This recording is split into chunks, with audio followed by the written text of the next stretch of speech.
ఈరోజు మేడం గారు అయితే మాకు పరిచయం లేరు. సార్ గారు మాత్రం ఎప్పుడు ఫోన్ చేసినా ఓ టైంకి అయ్యే ఏ టైంకి అయ్యే ఫోన్ చేయగానే రెస్పాన్స్ ఇచ్చే మాకు డాక్టరు సౌకర్యంగా ఉన్నందుకు మేడం గారికి కూడా థ్యాంక్ యూ చెప్పడం జరిగింది.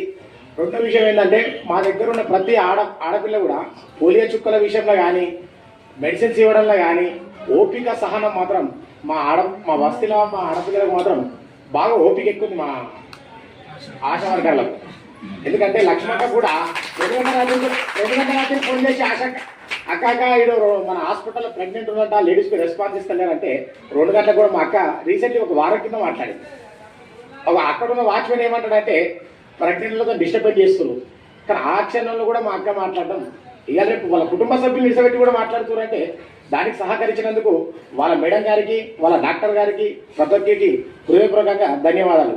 ఆడపడుతులకైతే మా భక్తి తరఫు నుంచి పాదాభివందనాలు తెలియజేస్తున్నాం. మా స్థానికంగా కార్పొరేటర్ గారి ఏదైనా సమస్యలు ఉంటే మా డిప్యూటీ మేయర్ గారికి కూడా మేము ఏదైనా సమస్యలు ఉంటే చెప్తాం. ఎమ్మెల్యే గారి నుంచి కూడా ఏదైనా పనులు ఉంటే చేసి పెడతాం. మా నేను కానీ మా రజ్జి గారు కానీ అవైలబుల్గా ఉంటాం.